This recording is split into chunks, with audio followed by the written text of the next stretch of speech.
Alright. Am I, like, live now, or is there, like, a countdown?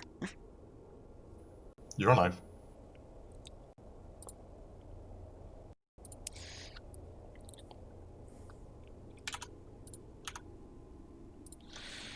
Alright, so I'm assuming I'm live at this point, so...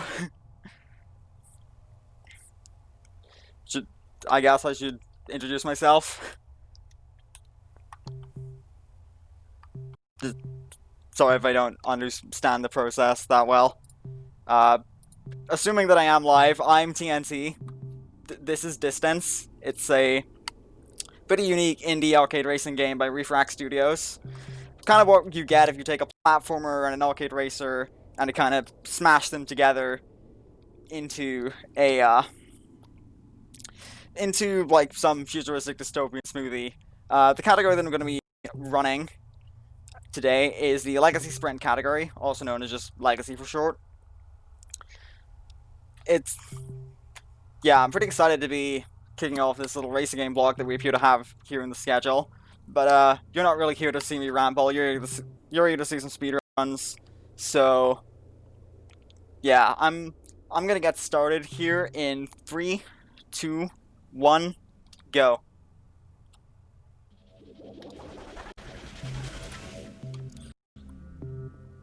Right, so this is Distance. Probably the most basic ability that we have in this game, that we're using right now, is the boost. You know what this means. You hold the boost button, you go fast. You do gotta be a bit careful though, because as you're boosting, a heat meter will gradually fill up, and that will, once the heat meter reaches 100%, you will overheat and explode, causing you to die a hot fiery death. So obviously, we're gonna be trying to avoid that as much as possible. However, we clearly have a lot more mechanics here than just driving around on the track, because this car can jump, rotate, and even fly, which is pretty ridiculous. You know, cars are known to fly, right? Anyway, we also have another ability up our sleeves here. We can just stick to walls and ceilings. Like, we don't care. If it's a solid object, we're gonna drive in it. We can basically link all these mechanics together to basically skip over the roads entirely and use stuff like buildings and stuff in the scenery instead, creating a style of gameplay that can only really be referred to as hardcore. Excuse the pun. I had to throw one in there. One thing that you might notice is that the car does have a set of wings, which is kind of what you're expected to use for that flight mechanic in like a casual playthrough. However, we're not really using the wings that much. You might have already been able to guess why that is, and it's because they're slow. So what we do instead is we use an advanced mechanic that we like to call a grit fly. To give some context for that, you can kind of see that the manner of the car's rotation is that it has these 4 rotational thrusters on top of it. In addition to being able to fire all of those rotational thrusters individually, kind of like that, there's also a button called grip that allows you to fire them all at once. This is normally used for getting extra downforce for jumps, and this is for steep slopes you might not otherwise be able to reach. However, it also has the additional secondary purpose that we can use it to push against the force of gravity itself, allowing us to fly without using wings, which is a lot faster, because the general speed tier list for this game is that boosting on the ground is usually faster than boosting in the air, which is faster than boosting with wings. So yeah, obviously using grip fly, we're able to fly without using wings, which is therefore faster. We're also able to kind of manipulate it to go even faster at times. If we tilt down while grip flying, the force from the grip thrusters is going to push us up. It will push us forward a little bit, as well as up, which does... The main boost thruster is obviously pointed down while you were doing that. However, sometimes you will lose a lot of height that way, but sometimes that is an acceptable trade-off. Kind of stumbling over my words a little bit, but it's cool. Here we got a little bit of a big gap here. We have to release boost for this, and that actually kind of leads pretty well into me discussing how we can cool the car down while boosting, because normally it only takes us about 9 seconds for the car to overheat from 0% heat. However, we've clearly been boosting for a lot longer than that. So yeah, there are definitely ways we can cool down the car. The most obvious of which is using checkpoints and cooling rings that are scattered around the main tracks. Checkpoints will reduce your heat to 0%, and cooling rings will reduce it by a fairly large amount, although it's not a complete reset. However, since we aren't really using the roads that much, we don't really encounter many checkpoints or cooling rings. So what we use instead is we use the game's stunt system. And what that means is by doing stuff like barrel rolls, twists, flips, wall rides, ceiling rides, etc., we are able to build up a score called EV, and when we land, that EV will translate into cooldown that allows us to boost for longer, which is pretty neat. It allows us to, well, boost for longer, redundancy. We obviously make use of this pretty extensively, just to be able to do all these crazy skips. And yeah, that is the reason why you see me doing rolls and stuff in the air. It's not just the flex, we do have an ulterior motive regarding that.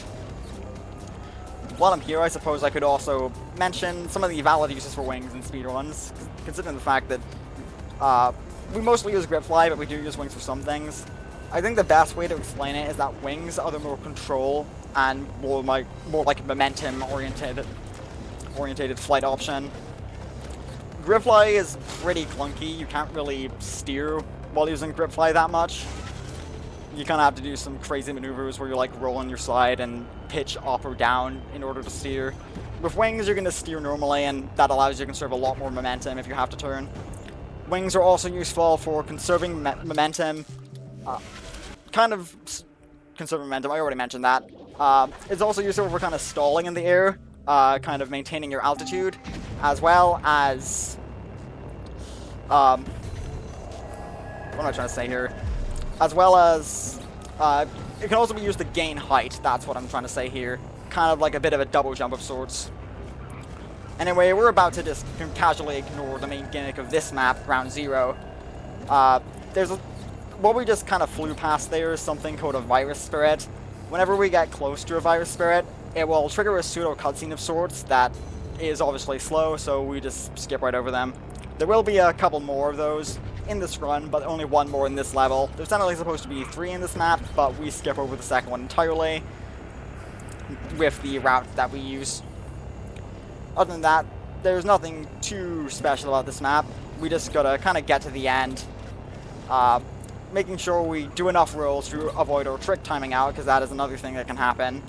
If you take too long between individual rolls, for instance, the trick will time out and you will not get the credit for the EV that you got, which is obviously bad.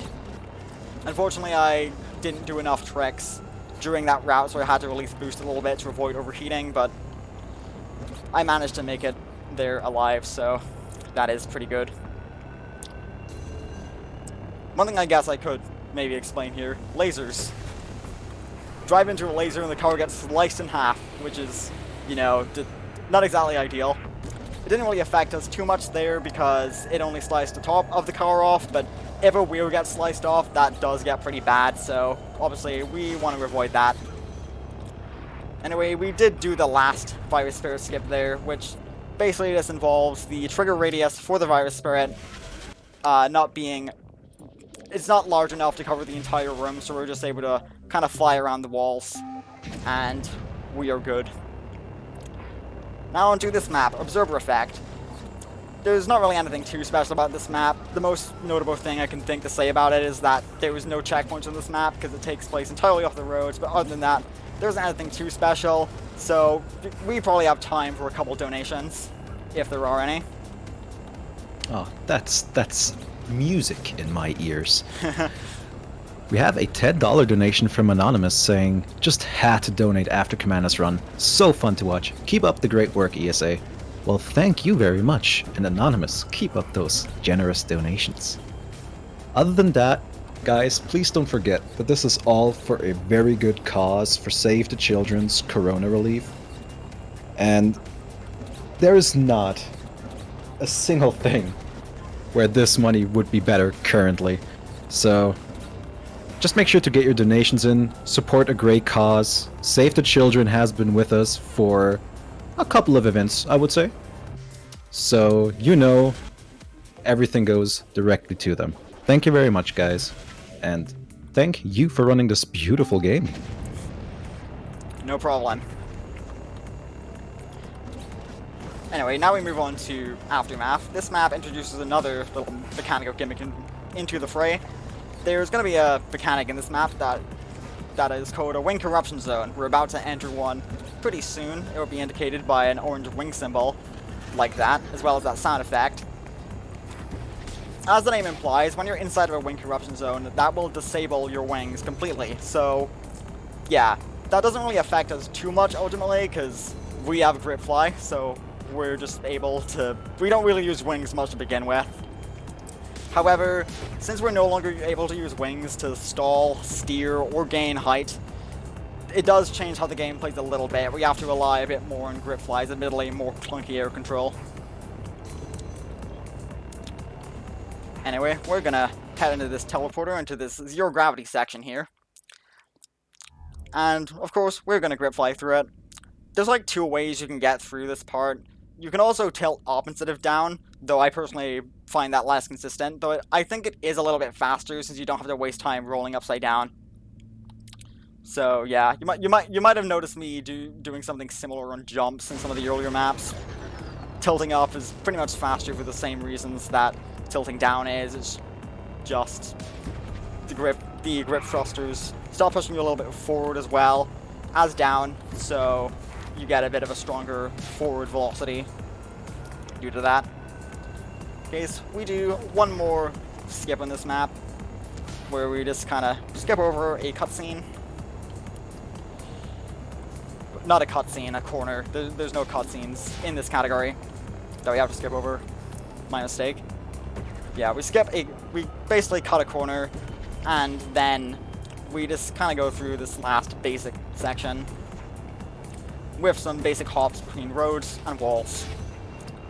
Can be pretty interesting encountering that mechanic for your first playthrough in like the adventure mode, but compared to the stuff that I've already been doing in this run, that's really nothing special. Right then, moving on to Friction. This map takes place almost entirely in a wing corruption zone, so yeah, there's basically going to be no wing gameplay used in here. Other than that, this map is not really that remarkable other than that. So I'll take this opportunity to kind of explain a bit more about the legacy levels themselves. Because as the name implies, the legacy levels do have a bit of a legacy to them. If you've like seen a little bit of this game yourself, you might notice that some of these level layouts might seem a bit familiar, and there is a reason for that. A lot of these levels are actually early pre-release versions of the levels that eventually became used in the finished adventure mode of the game. And yeah, the developers just kind of put in early iterations of their work in as kind of an archive of the game's development, which is pretty cool. I think another cool thing about this is that many of these levels were included in the game's public beta, which is also nice. The developers including old maps that veterans of the game like myself enjoyed playing in some of the really early versions of this game. I have a particular level of nostalgia for these maps, as the distance beta is actually what got me into speedrunning, so yeah, pretty cool to see. Other than that, we're just going to land on this roof here, making sure we get a couple jump rolls in, just to make sure that we don't overheat. We're going to fly over this quarantine capsule fan here, and land back on the road to the end of this level. And then we get to move on to the thing about machines. The skip route for this map is pretty tricky, so I might die here, but hopefully that does not happen. Starts off pretty simple, with some pretty basic jumps. There is a bit of a corner cut skip that we're about to do. I'm going to try and get a bit of an optimization here. I didn't really get it. What I was trying to do there is something that I like to call a magnet boost. Basically, whenever the bottom of the car is close to a surface, the car will actually be pulled towards that surface. I'll try and get another one here, just... Oh, whoa, that's... Okay, well, that's not how I expected to die. But yeah, you can kind of see... what I was talking about there. The car just kind of getting pulled towards stuff. Yeah, I call that magnet boosting. The use of magnet boosting is admittedly a bit situational, because you do have to have a solid object there.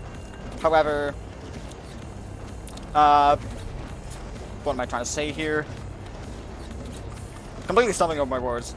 Yeah, magnet boosting allows you to gain height without having to tilt up, which is obviously pretty good, because that allows you're able to keep your main boost thruster pointing in the forward direction, when if you had to tilt up, you'd obviously have to change that, which would cause you to lose a lot of speed. So yeah, that is the use of magnet boosting. The name basically comes from the fact that we like to refer to that kind of, I guess, force where you basically stick to objects, because that's actually how the wall and ceiling ride mechanic works. I don't know if I mentioned that already. And we like, in the distance community, we like to explain that force as kind of being like the car's magnets and its wheels. So yeah, magnet boosting, pretty fitting name for it.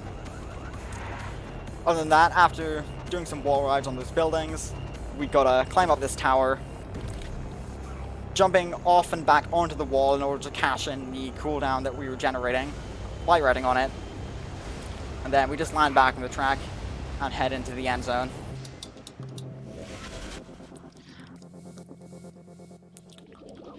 Moving on to Corruption, this is yet another map that primarily takes place in a wing corruption zone.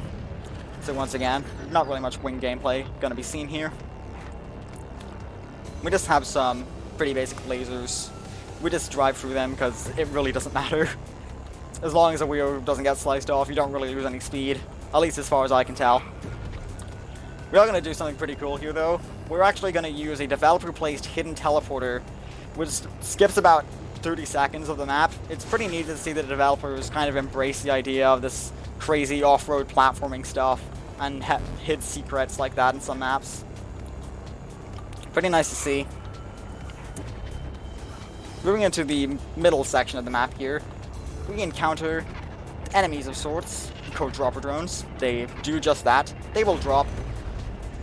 They're not that hard to avoid, and I also hope you enjoy them while they're here, because this is the only time they show up in this run, and even outside of this category, there's only one more dropper drone in the entire game, which is kind of ridiculous. In any case, with careful use of thrusters, we're going to squeeze into a gap behind this tower, which skips us having to climb it. And we enter a brief section that is outside of the wing corruption zone and allows us to use wings, although it's a pretty simple straight section, so we're not really going to see wings used at all.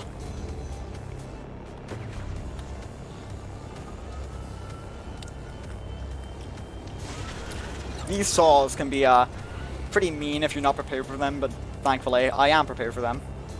Just for fun, I'm actually going to get sliced by one of these lasers here, just to kind of see what that's like. You can kind of see, as I try to steer back and forth, the control of the car is not exactly as good as it would be otherwise. Going for a checkpoint does, of course, restore the car to its original shape, which you've probably already seen, I just haven't pointed it out until now. So yeah, don't get sliced by a laser if you can avoid it. Starting off with Dissolution, there's a bit of a little tech that I do there that I like to call an angle jump. Basically, if you jump while steering, the car will kind of continue to steer within the jump, which is, it's not, again, it's pretty situational, and you don't really need to do that in most cases, but I figure it would be an interesting thing to mention, because I can't really think of anything else to talk about on this map, except for the fact that I'm kind of bad at it. So, hopefully I don't screw anything up here. We might be able to fit in some more donations here, if there happen to be any. Or does this... Oh, for sure. We have Cool. a $10 donation by Anonymous saying, "Magnets, how do they work?" I don't know, man. They just do. And we have an additional $10 donation from Highfire saying, "Glad to see Distance getting some screen time. Great run, Tiyenti." Yo, thanks.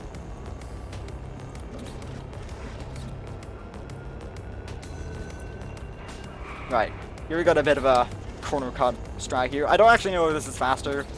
I think it might be. I haven't actually timed it. I just started doing it at one point.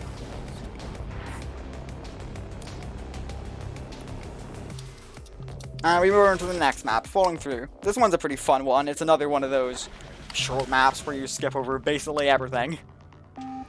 It's not one of those skips where you completely use only buildings, but it still takes about 45 seconds if I don't fail it, which is, you know, always a possibility. We're just gonna make sure we get cooldown in that little building there before landing on that one. We're gonna land back on the road for a brief moment, making sure to get this checkpoint, so our heat is reset. Couple of quick wall-to-wall transfers, and then we're off the road once again. Using wings to fly over these buildings and get to the end. This spinny thing that I just kind of flew under, if you screw up earlier in the run and are off cycle, because pretty much every moving object in this game is based on a time cycle from when you start the map, that thing can get in your way, but thankfully, if you don't fail the skip, it usually is never a problem. So yeah. Starting off in Monolith here, this map it starts off with a really long straightaway. There's kind of like grip fly optimization where you jump on this wall and then fly back down to the track, but otherwise it's a long straightaway because distance is about not turning, as we all know. Here's a pretty tight skip. Let's see if I get this. I did. Nice. We're just gonna continue through there, landing on that ridge. That first skip where you kind of, after the first teleporter, where you're kind of squeezed between the track and the buildings to kind of escape, can be pretty tricky. It is pretty easy to get down consistently once you practiced it, but it still trips me up every now and then, so yeah. It is pretty difficult. We're actually going to completely skip over a mechanic here. We just went past the shard launchers. They basically do what their name suggests. They will launch a bunch of shards or spikes that will land on the track, but the thing is, we obviously aren't using the track, so we basically just ignore them. Other than that, we just got a pretty long straightaway. It does give a bit of an opportunity to listen to this pretty great kind of drum and bass kind of style music. I'm kind of talking over it, so I guess not as much of an opportunity as I can say, but take my word for it, this game's soundtrack is really good. We land down on the buildings to the side here, since, as I mentioned earlier, driving on the ground is generally a little bit faster. We don't have to worry about the lighting effects here too much, because they don't actually have a damage hitbox, they're just a visual effect, although they can kind of obscure your vision a little bit. So you gotta be a bit careful of that. On this map, you might recognize this thing. It's a virus spirit, and we're not gonna look at it. Alright, there is, of course, a reason why we're doing that. It's not just because I think the virus spirits are ugly, that's not it. Well, the reason as to why we do that is, you notice the virus spirit has that little animation where it pops open, it has that teleporter and sucks you in to warp you to a different location of the map. They only actually trigger that animation if they're in view of the camera, so by using the rear perspective, we're able to delay the start of that animation until we're closer to it, which allows us to basically shorten that animation by a little bit. Pretty cool. But other than that, this map is not particularly interesting. There's just a bunch of straightaways with some obstacles. There is one final skip near the end of the level, which is coming up pretty soon. However, yeah, it's mostly just straight lines.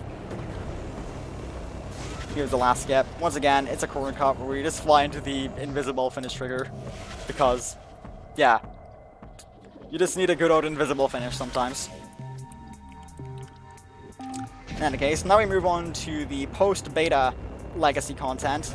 In addition to all the previous levels, which were included in the game's public beta, as I previously mentioned, there were also levels in the legacy set that kind of show a bit of an interim stage between said beta and the finished version of the game, which is also pretty cool to see. We just got a pretty basic wall ride skip here, where you just kind of, again, skip over most of the intended path, though that's really no surprise at this point, given what I've been doing for the past, like, I don't know, 24 minutes? To do something around there. I only really have the in-game timer as a reference to that at this point. Right, we're gonna try and do something a bit finicky here. There's a big jump coming up. We need a lot of cooldown for this, and just doing barrel rolls will not suffice, so we gotta get a front twist, and good thing I actually managed to get one. A front twist gives you a lot more EV than a barrel roll does, which therefore allows you to get more cooldown off of a front twist than a barrel roll. So yeah, the detection for front twists can be a bit finicky though. Sometimes something that looks like it should be registered as a twist just gets registered as a roll. It's strange. The detection is just kind of funky. But with some practice, you can kind of get them consistently, but sometimes it will just not work sometimes. Moving on to factory. I'm gonna have to be careful. I'm gonna try and land inside this pipe. Thankfully, that did not give me too much issues. The collision on those pipes can be a bit weird at times. Sometimes you can kind of get flung off of the pipes when you land with them, when you're not expecting to. And I've had some times where I've ended up dying by landing on one of those pipes later in the level for no reason. But that death that I just had there was not a random death for no reason. That was just me being bad at video games. I'll do it properly there. I kind of took that turn a bit too tightly and ended up smashing into the wall. But yeah.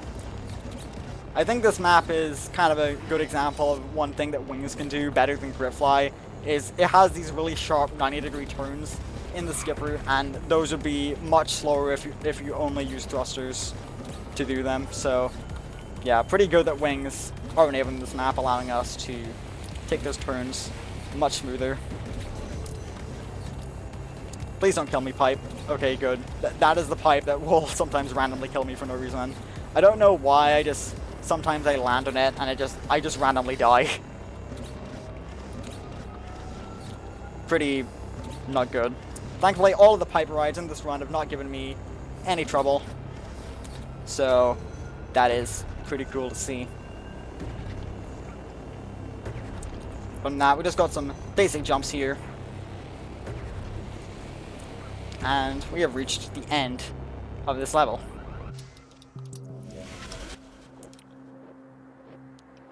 Right, now we move on to Stronghold. This map is a bit interesting compared to the previous ones. One of the more subtle things, but I do think is a pretty good thing to mention right off the bat, is that wings are actually disabled in this map completely. There isn't any wing corruption zones or anything, they're just disabled outright, so we're not going to be seeing wings used in this level. The other interesting thing about this map is that compared to all the previous maps, this map is much more enclosed, so there's not really going to be any major skips here. However, we still can do some speed strats here by riding on these walls. One thing that's maybe not too noticeable on this wall, but you'll definitely notice it on the next wall ride skip that I do, is that the collision on these walls is pretty janky. So I'm going to be using the grip and the rotational thrusters kind of in tandem to try and stick to the wall a little bit better. I think the developers clearly didn't have the skip route in mind when making this level. And the collision just gets pretty wonky. You just gotta kind of keep an eye out for any unintended things that may happen.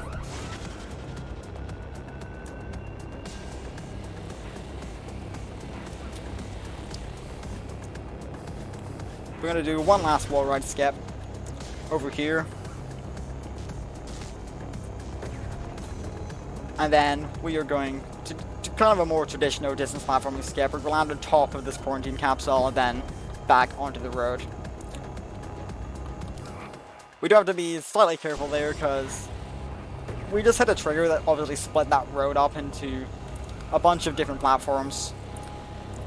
There is an end zone in the other section of the map where there is no end zone.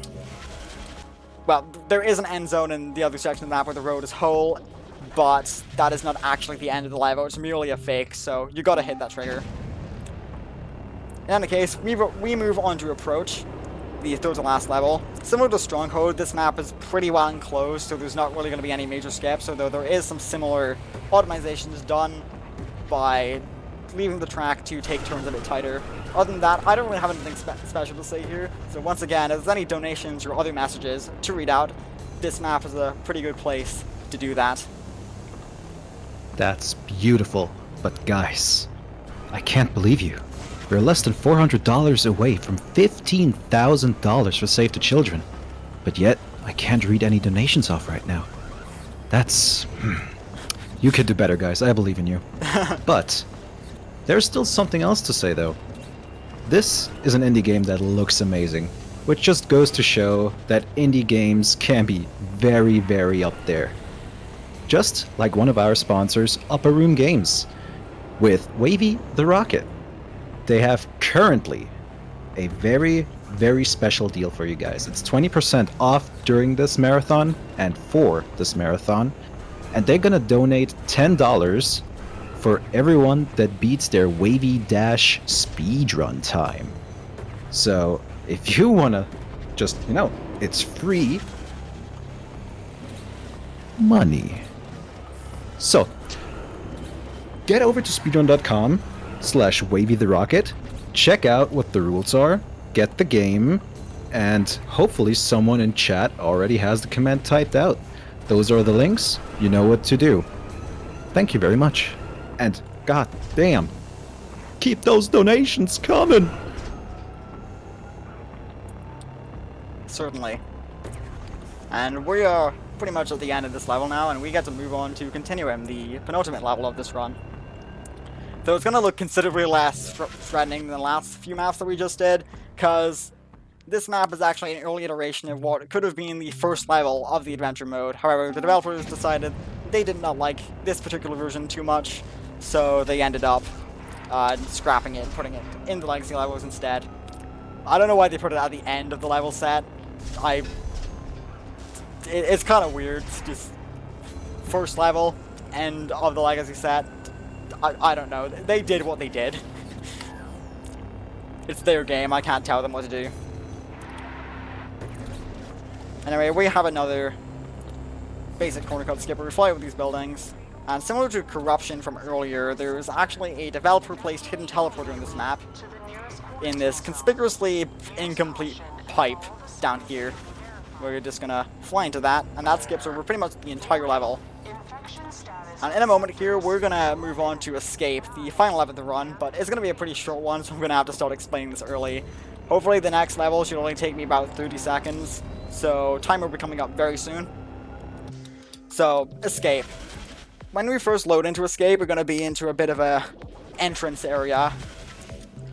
And what's supposed to happen is there's supposed to be an invisible teleportation trigger that will teleport you to a different area of the map. However, you see that I mentioned that? You can probably see where this is going. We're just going to skip right over that trigger and just go directly into the teleporter behind Mr. Polygon Face right there. So, yeah, we skip over the entire level. Time will end once the result screen appears at the end of the warp tunnel that I'm about to reach. And time. So yeah, that was Distance Legacy levels. We have done it. We have went the distance. Had to throw in another bad pun in there. It's completely necessary. I'm not really sure I'm not really sure like completely what shoutouts to make, but I think I should probably give a shout out to the Distance community. Distant, it's a pretty cool place. It's small, but there's a lot of cool people in there. And obviously a kind of a shout out to Refract Studios for making this game exist. I think this game is criminally underrated. It doesn't get nearly enough attention as it deserves. So if you like what you see here, I definitely recommend checking it out. And obviously big thanks to ESA for having me on and being able to show this game off to more people.